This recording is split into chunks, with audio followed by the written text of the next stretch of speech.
Béatrice Rulle ce matin, 6 minutes avec Yann Pétremont, président du Bol d'Or Mirabeau et président du comité d'organisation. Béatrice. Bonjour Yann Pétremont. Bonjour. Merci d'être sur Radio Lac ce matin, une semaine tout pile avant le départ de cette 85e édition du Bol d'Or Mirabeau. C'est un mélange d'excitation et d'anxiété ? D'anxiété, non. D'excitation, oui.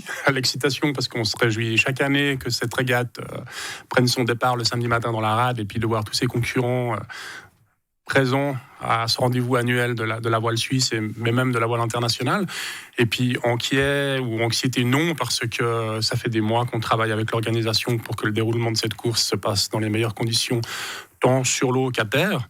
Donc on est plutôt serein. Il y a bien évidemment encore plein de petits détails sur lesquels on est attentif et qu'on doit finaliser d'ici la semaine prochaine, mais tout est sur de bons rails. Avec la grande question qui est de savoir à quelle heure la course va-t-elle se terminer ? Est-ce qu'on doit faire le plein de café pour peut-être une arrivée à 7h du matin ? Je ne sais pas, parce que ça a été de plus en plus long ces dernières éditions. C'est vrai, là vous appuyez sur le point sensible, le point qui fait mal, point que vous ne contrôlez la pas. La météo qu'on maîtrise absolument pas et qu'on espère cette année de notre côté, parce que c'est vrai que les deux dernières éditions, on a manqué beaucoup de vent. Quasiment 3h du matin l'année dernière. Quasiment 3h du matin, ouais. Ça vous laisse sans voix ? Non, ça me laisse pas sans voix, parce que voilà, ça fait partie des sports dans la nature, on dépend du vent et ça fait partie de ce sport. C'est une autre difficulté pour les concurrents, parce que quand il y a beaucoup de vent, c'est beaucoup la force physique, et puis quand il y a moins d'air, il faut apprendre à maîtriser ses nerfs, à avoir de la patience, il faut être beaucoup plus tactique, beaucoup plus observateur. Et c'est aussi une manière de faire de la voile, ça fait partie de ce sport. Mais forcément, c'est plus épuisant pour tout le monde et moins intéressant au niveau de l'image pour le grand public et moins motivant pour les concurrents qui ont des bateaux plus lourds qui avancent moins vite. Alors côté course, on a 3 catégories désormais, foiler, multicoque et monocoque, 2 nouveaux trophées, le bol de basalte et le bol de carbone. Absolument. Vous avez fait la déclinaison de tous les matériaux que vous aviez sous la main. Non, l'idée était que, effectivement, avec l'arrivée des bateaux volants, avec les foilers, aujourd'hui, s'il y a des airs, ces bateaux peuvent battre des records incroyables et aller à des vitesses qui sont un peu hors jamais catégorie été vues finalement. Voilà.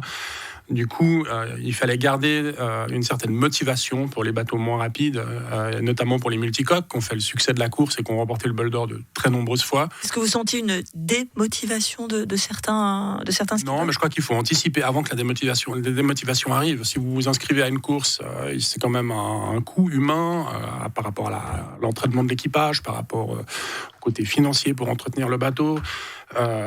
Donc derrière, il y a les gens, ceux qui font vraiment de la compétition, le couteau entre les dents, si je puis dire, ils ont envie d'atteindre un objectif. Et là, de pouvoir créer des nouveaux bols dans le but de garder motivés ces compétiteurs-là, c'est pouvoir justement leur permettre de rester motivés à participer et à avoir un objectif à atteindre. Donc, nouveauté côté compétition et nouveauté également en ce qui concerne le public, puisque c'est la vraie grande différence de cette 85e édition, c'est ce village au Port-Noir. Vous avez abandonné la nautique. Alors, on n'a pas abandonné la nautique. Le site de la nautique est complémentaire, puisque c'est le site qui va accueillir d'abord tous les bateaux des concurrents. Il faut bien les amarrer à quelque part. C'est sur le site de la nautique que la sécurité de la course va continuer à avoir lieu, que toute la coordination de ce qui se passe sur l'eau va se faire.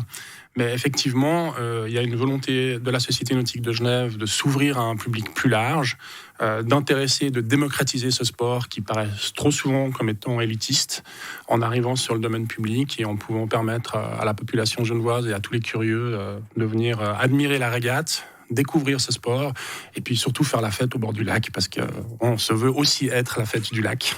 Parce que oui, on le dit, un village Bol d'Or, parce qu'il y a des festivités tout le week-end. C'est pas uniquement le samedi, ça débute dès le vendredi. Et l'idée vraiment, c'est de vous ouvrir et d'en faire un événement phare de Genève pour tous.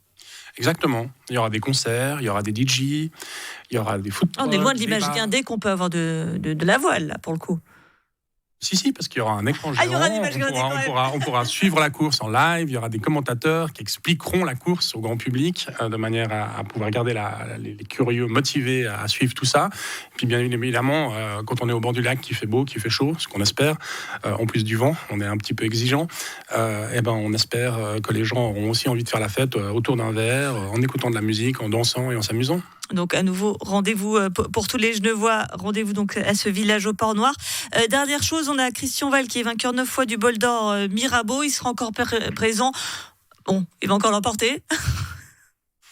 Alors, on parlait de décourager les concurrents. Je m'abstiendrais bien de faire des pronostics de ce type.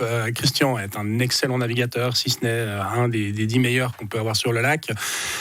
Donc il a toutes ses chances, mais je pense qu'il a plus de chances s'il n'y a pas d'air que s'il y a beaucoup d'air, vu les bateaux qui prendront le départ.